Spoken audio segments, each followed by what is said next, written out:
Shalom, Bapak Ibu Saudara yang saya kasihi. Saudara, kita mau terus semangat membangun rumah Tuhan. Dimulai dari saya, dan kita pada bulan-bulan ini sedang belajar tentang bagaimana kita berfungsi sesuai dengan karunia-karunia kita. Nah, apakah saudara sudah siap? Mari kita arahkan hati kita kepada Tuhan. Kita mau berdoa, doa Bapa kami, yaitu doa kerajaan.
Yesus Tuhanku, itulah ibadahku yang sejati.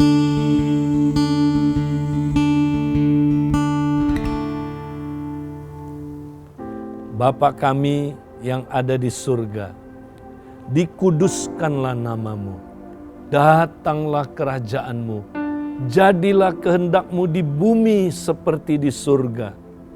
Berilah pada hari ini makanan kami yang secukupnya, dan ampunilah kesalahan kami, seperti kami mengampuni orang yang bersalah kepada kami.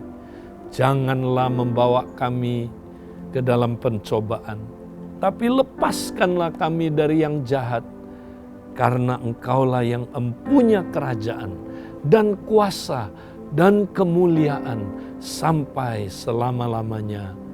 Amin. Nah, Bapak Ibu, hari ini kita mau membahas satu topik yang sangat penting setelah kita saudara beberapa minggu berturut-turut membahas tentang karunia-karunia. Nah, kita perlu belajar bagaimana kita mempraktekkan kolaborasi dan sinergi dalam karunia-karunia.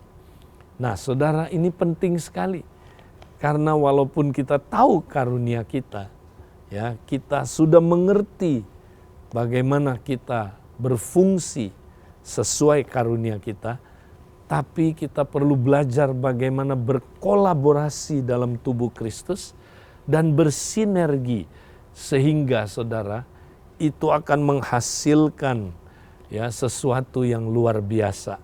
Sehingga saudaraku, tubuh Kristus dapat dibangun, tubuh Kristus dapat berfungsi sehingga menghasilkan saudaraku pertumbuhan yang luar biasa. Nah, karena itu saudara, kita mau membahas topik ini dari 1 Korintus pasal yang ke-12 ayat 12 sampai ayat 31. Nah, cukup panjang ayat-ayatnya, tapi saya akan baca dengan cepat. Nah, kalau kita lihat 1 Korintus 12 ayat 12 sampai ayat 31, saudara, kita dapat melihat bahwa inti ayat-ayat ini adalah saudara tentang bagaimana prinsip hidup dalam tubuh Kristus. Ya. Nah, mari kita lihat ayat 12 sampai ayat 13 terlebih dahulu. Karena sama seperti tubuh itu satu dan anggota-anggotanya banyak, dan segala anggota itu sekalipun banyak merupakan satu tubuh, demikian pula Kristus. Nah, perhatikan saudara, Paulus tidak berkata demikian pula tubuh Kristus, tidak. Dia berkata demikianlah Kristus. Ya, jadi saudara, tubuh Kristus yang terdiri dari berbagai jenis ya latar belakang yang berbeda-beda, saudara, ya, terdiri dari banyak anggota, ya, tetapi adalah satu tubuh. Kristus hanya punya satu tubuh, tidak punya banyak tubuh. Demikianlah Kristus. Nah, ini Kristus di sini siapa? Kristus korporat, saudara, yaitu kepala dan tubuhnya. Jadi ya saudara, alinea ini saudara adalah menceritakan tentang Kristus dan tubuhnya. Ya, jadi Kristus itu bukan hanya kepalanya aja, termasuk tubuhnya. Sama kayak saya, saudara. Edileo adalah apa, saudara? Kepala dan tubuhnya.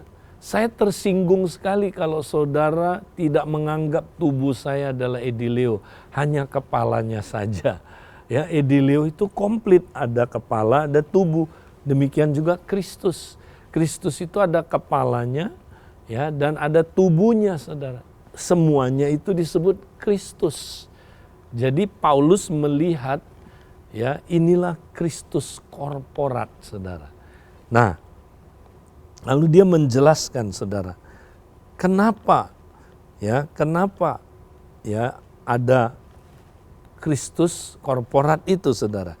Sebab dalam satu roh kita semua, baik orang Yahudi maupun orang Yunani, baik budak maupun orang merdeka, telah dibaptis menjadi satu tubuh, dan kita semua diberi minum dari satu roh, karena tubuh juga tidak terdiri dari satu anggota, tetapi dari banyak anggota. Kenapa, saudara? Ya, karena ya kita yang latar belakangnya berbeda-beda, ya, saudara. Dalam hal ini gereja Korintus, ada orang Yahudi, ada orang latar belakang Yunani, ada orang budak, ada orang merdeka, tapi telah dibaptis menjadi satu tubuh. Wow, dinding-dinding pemisahnya udah diruntuhkan menjadi satu tubuh. Ya, karena itu saudara, kita mesti, saudara, nggak boleh lagi hidupnya rasis, saudara. Ya, hidupnya apa, saudara? Intoleran.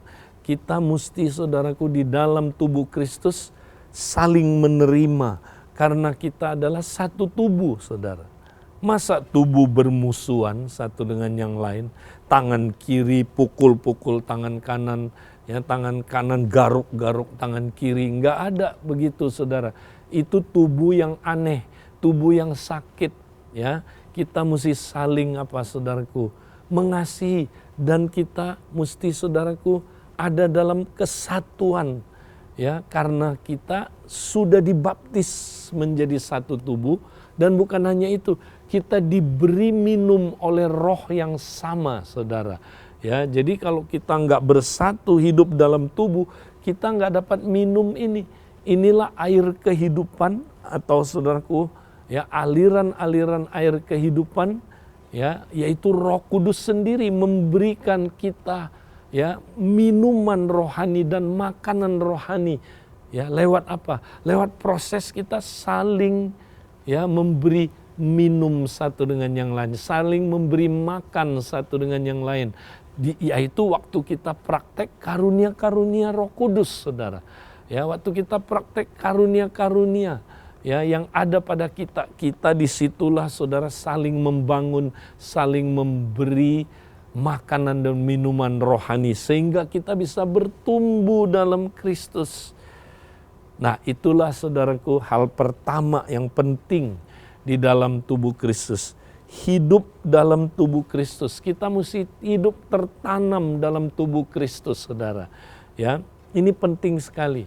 Ya, nah, kemudian saudara, hal yang kedua yang harus kita perhatikan dalam kita, saudara, hidup dalam tubuh Kristus. Ya, prinsip yang kedua adalah, ya, kalau saudara baca, ya, ayat 16 sampai 20, dan andai kata telinga berkata, karena aku bukan mata, aku tidak termasuk tubuh. Jadi benarkah ia tidak termasuk tubuh? Andai kata tubuh seluruhnya adalah mata, di manakah pendengaran? Andai kata seluruhnya adalah telinga, di manakah penciuman? Tetapi Allah telah memberikan kepada anggota masing-masing secara khusus suatu tempat pada tubuh seperti yang dikehendakinya. Andai kata semuanya adalah satu anggota, di manakah tubuh? Memang ada banyak anggota, tetapi hanya satu tubuh. Nah, hal kedua yang sangat penting, saudara, kalau kita mau hidup dalam tubuh Kristus adalah, ya, jangan underestimate karunia yang ada pada kita. Ya, underestimate artinya menganggap rendah karunia yang ada pada kita. Ya, andai kata telinga berkata, karena aku bukan mata, aku tidak termasuk tubuh. Nah, mata, saudara, enggak boleh berkata, karena saya bukan mata, maka saya tidak termasuk tubuh. Artinya orang yang adalah mata, dia underestimate. Dia menganggap rendah karunia yang Tuhan berikan kepada dia. Ya, saya kan bukan mata. Ya, jadi saya bukan termasuk anggota. Artinya saya nggak penting. Ya, yang paling penting mata. Nah, ada orang yang kayak gitu, saudara. Dia underestimate karunia yang Tuhan berikan. Ya, sehingga dalam tubuh dia nggak mau berfungsi. Karena dia bilang gini, karena saya bukan kayak dia, ya, kalau dia itu punya karunia mengajar, Pak. Ya, dia itu penting, itulah anggota tubuh. Saya cuman melayani, karunia melayani. Ya, saya nggak penting. Saya bukan tubuh. Nah, ini aneh, saudaraku. Ada orang yang kayak begitu dalam tubuh, saudara. Dia underestimate karunia yang ada padanya. Nggak boleh. Ya, saudara, walaupun karunia itu, saudaraku, ya, kita kelihatannya remeh, ya, tapi dengar, saudaraku, itu penting. Ya, karena tubuh itu ada karunia yang berlain-lainan. Ya, punya fungsi yang berlain-lainan, semua penting, saudara.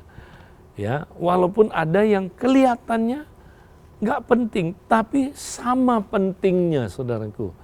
Jadi jangan underestimate karunia yang ada pada kita. Nah, sebaliknya kita baca, ya, saudaraku, prinsip yang ketiga kita baca dari ayat yang ke-21 sampai 26. Jadi mata tidak dapat berkata kepada tangan, aku tidak membutuhkan engkau.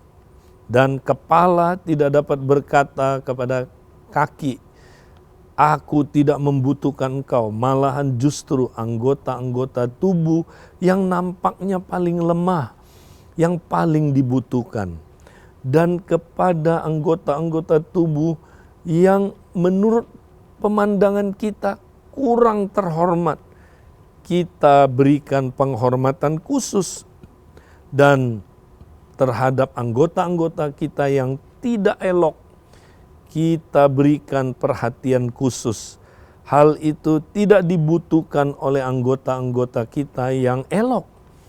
Allah telah menyusun tubuh kita begitu rupa, sehingga kepada anggota-anggota yang tidak mulia diberikan penghormatan khusus, supaya jangan terjadi perpecahan dalam tubuh, tetapi supaya anggota-anggota yang berbeda itu saling memperhatikan. Karena itu, jika satu anggota menderita, semua anggota turut menderita. Jika satu anggota dihormati, semua anggota turut bersukacita. Nah, saudara, sebaliknya ada orang yang saudara, ya, dia membanggakan karunia-Nya, saudara. Ya, dia menganggap dia lebih penting, lebih tinggi. Nah, ini orang yang overestimate, ya. Jadi dia menganggap dia lebih hebat, dia lebih mulia, ya, dia lebih penting, dia lebih saudara, lebih tinggi, ya, karunia-Nya. Nah, ini dia overestimate. Mestinya kalau kita hidup dalam tubuh, kita jangan overestimate, ya, karunia kita. Tadi nggak boleh menganggap rendah, underestimate, tapi ini overestimate. Nggak boleh juga. Kenapa, saudara? Karena semua karunia itu penting.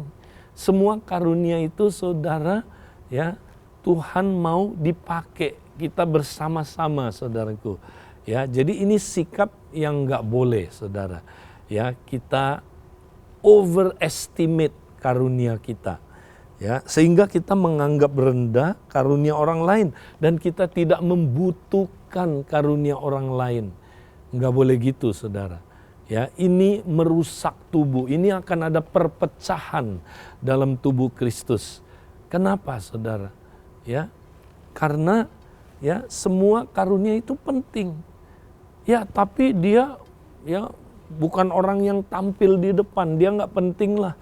Ya, dia nggak ngajar, nggak tampil di depan, ya, nggak mimpin di depan. Dia ya cuman karunia ya, dia diam-diam, karunia memberi atau karunia ya melayani yang tidak kelihatan. Ya, saudara, ingat, justru tubuh yang lemah, saudara, diberi perhatian. Ya, justru tubuh yang kurang mulia, saudaraku, ya, itu saudaraku, diberikan penghormatan khusus, kata Tuhan. Ya, coba lihat tubuh kita begitu, saudara. Ya, ada anggota yang kurang mulia, justru dihias, dikasih, saudaraku, ya, dibikin penghormatan yang lebih, ya. Jadi, saudara, mari, saudara, kita nggak boleh overestimate, ya, tapi kita mau, saudara, menghargai yang lain, saudaraku, ya. Kita nggak boleh rasis, ya, tidak boleh saudaraku, intoleran, ya. Kita mesti saudaraku, mengasihi, ya. Kalau ada, saudaraku, karunia yang lain, saudaraku, yang beda sama kita, tapi dia ya kurang mulia, tanda kutip, saudara. Ya, kurang terlihat, ya, saudara, peranannya. Tunggu dulu, dia penting. Nah, jadi, saudara, intinya kita harus saudara? Nah, yang ketiga ini, saudara, ya, yang keempat, maaf, kita mesti justru berkolaborasi dan bersinergi. Baru tubuh itu, saudaraku, dibangun dan tubuh berfungsi dengan baik mencapai kepenuhannya. Ya. Nah, kita lihat di dalam ayat yang ke-27 sampai ayat 31. Kamu semua adalah tubuh Kristus dan kamu masing-masing adalah anggotanya. Dan Allah telah menetapkan beberapa orang dalam jemaat. Pertama-tama sebagai rasul, kedua sebagai nabi, ketiga sebagai pengajar. Nah, ini saudara? Ini karunia 5 pelayanan. Equiper-equipernya disebut di sini. Ya, mereka pertama-tama rasul, saudara. Ya, memang rasul, ya, seperti lokomotif mimpin. Kedua, saudaraku, kemudian saudara? Adalah ya nabi. Ya, dia saudaraku, mengarahkan, memberi arah, ya, petunjuk, visi, ya, saudaraku, mengarahkan, ya, quality control. Kemudian guru mengkomunikasikan apa yang rasul dan nabi dapat itu, saudara. Nah, ini karunia-karunia 5 pelayanan, bahkan equipernya, saudara. Kemudian saudara? Enggak cukup, ya, Selanjutnya, mereka yang mendapat karunia untuk mengadakan mujizat, untuk menyembuhkan. Nah, ini apa saudara? Ini karunia manifestasi Roh Kudus ini saudara. Ya, kemudian kalau saudara lihat ada apa? Bahasa roh. Ya, kemudian saudara tafsir bahasa roh. Ya. Dan saudara, ini adalah karunia manifestasi Roh Kudus. Ya, ada di dalam tubuh, harus berkolaborasi dengan karunia 5 pelayanan tadi saudara ya. Kemudian apalagi saudaraku?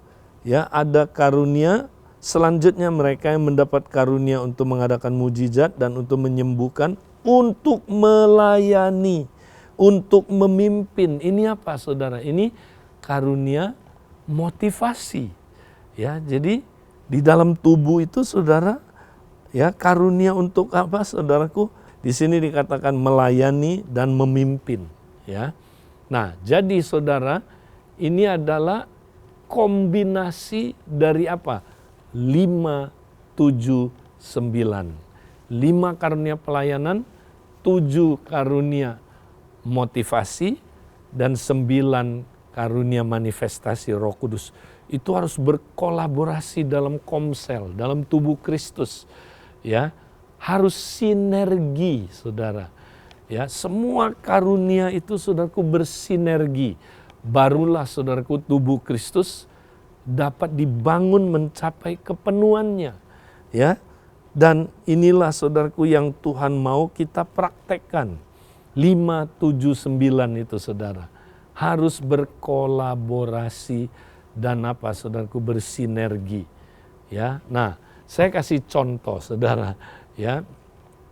Contoh yang simpel aja saudara. Kolaborasi itu. Ya. Misalnya saudara ya, tubuh ya perlu makan kan. Satu hari saudaraku tubuh ini melihat ada kuning-kuning, benda kuning-kuning ya saudaraku di sebuah tempat. Maka yang pertama lihat siapa saudaraku? Mata dulu. Ya, mata bilang, aku lihat ada yang kuning-kuning. Ya, dan kuning-kuning ini ya kelihatannya makanan. Ya. Kemudian saudara dia lapor sama kepala. Ya, kepala saudaraku suruh siapa? Ya, suruh tangan saudaraku pegang, ambil makan apa benda yang kuning-kuning itu diambil, ya.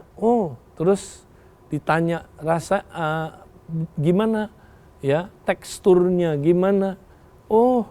Ya benda ini lembut-lembut, ya. Tapi dia nggak bisa tahu saudaraku ini apa sebelum hidung juga berfungsi. Ya, maka kepala bilang, tangan ambil tuh yang kuning-kuning, benda kuning-kuning.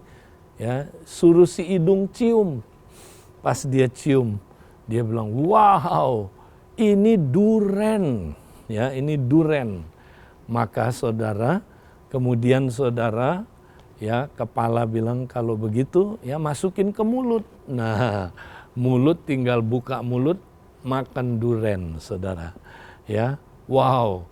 Nah, kalau enggak ada kolaborasi, ya bisa salah makan, saudara. Ya, tapi karena mereka kolaborasi, mereka makan enak, makan duren. Ya, saudara. Kenapa? Karena semua karunia berfungsi, ya. Nah, yang melihat, ya punya karunia melihat, tapi dia enggak punya karunia mengambil dan menyentuh benda itu. Ya. Nah, tangan punya karunia itu, saudara, harus kerjasama. Nah, ya kemudian saudaraku hidung punya kerjasama apa saudaraku? Harus kerjasama dengan hidung karena dia punya karunia mencium baunya. Nah, kalau semua karunia ini saudaraku bekerja, baru ketahuan itu duren. Basi apa enggak, busuk apa enggak, wangi loh ternyata, fresh. Nah, kemudian tangan masukin saudaraku ke mulut. Nah, mulut makan tugasnya saudara. Ya. Nah, mata sama hidung tidak boleh iri sama mulut. Ya, mata dan hidung dan tangan nggak boleh bilang begini, kami yang menemukan kok kamu yang makan, ya kan? Mata bilang aku yang lihat kuning-kuning, ya kamu yang enak aja kamu yang makan. Nah, saudara, sebenarnya saudara nggak perlu ngiri, ya karena masing-masing punya tugas, saudara, ya. Yang makan, saudaraku, walaupun walaupun saudaraku adalah mulut, ya, tapi saudara semua dapat vitaminnya, semua dapat nutrisinya, saudara, ya. Walaupun yang makan adalah siapa? Mulut, saudara, ya. Tapi saudaraku semua dapat faedahnya karena mereka satu tubuh, ya kan? Coba kalau mereka nggak mau kolaborasi, saudara. Ya, mata sama hidung, sama tangan, sama mulut, ya iri-irian, saudaraku, tidak mau kolaborasi.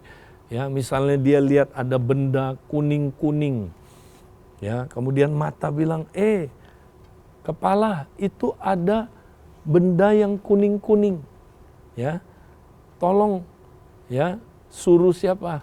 Suruh tangan. Ya, ayo tangan, ambil itu benda. Ya, hidung, cium itu apa?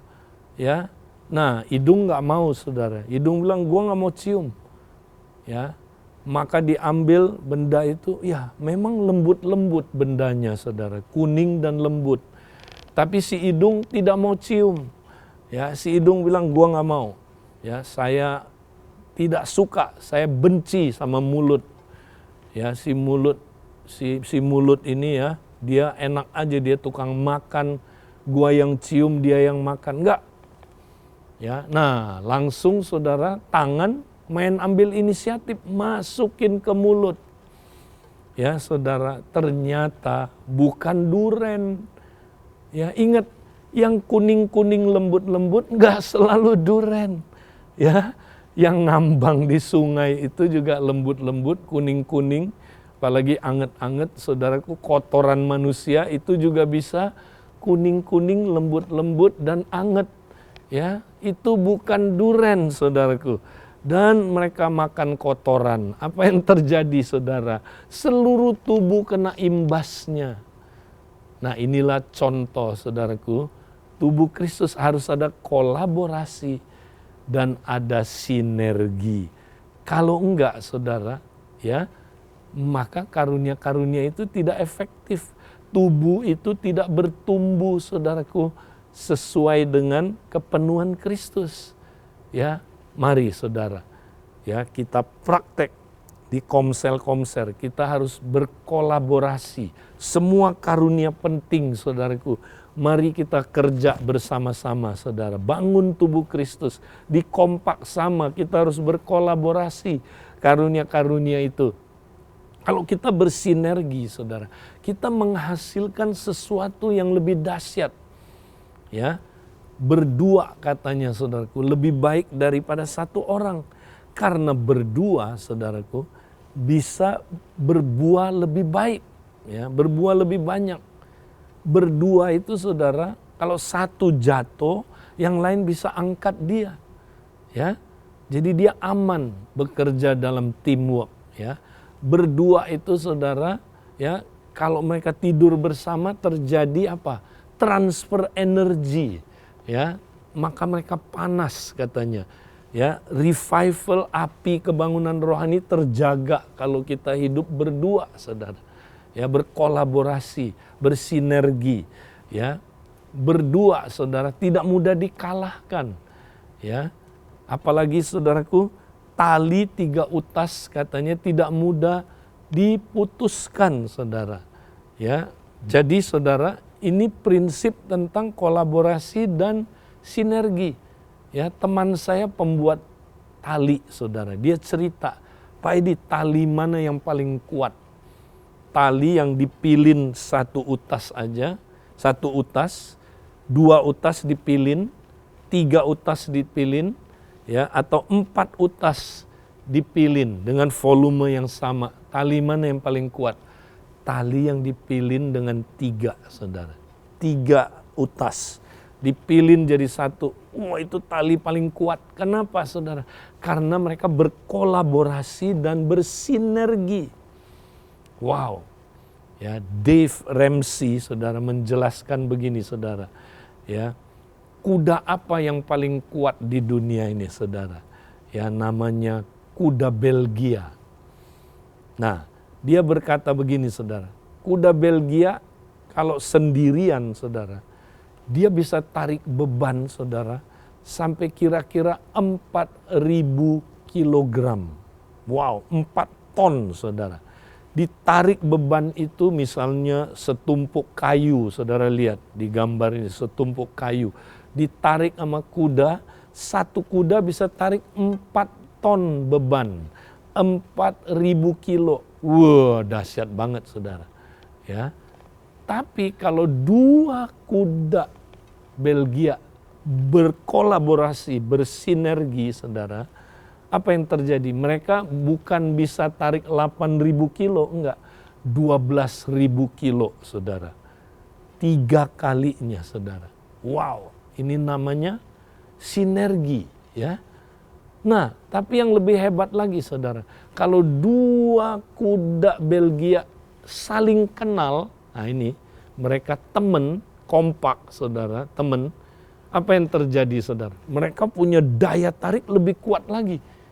Ya, bukan, saudaraku, 12.000, ya, tapi berapa, saudaraku? Bisa 16.000 kilo. Wow, berapa kali? 4 kalinya kalau sendirian. Inilah, saudaraku, sinergi. Ya, apakah saudara mau bersinergi, berkolaborasi? Maka karunia-karunia yang dipadukan akan menghasilkan kuasa pelayanan yang hebat sekali, saudara. Mari, saudaraku, ya, di dalam tubuh Kristus kita harus berkolaborasi dan bersinergi. Tuhan memberkati saudara.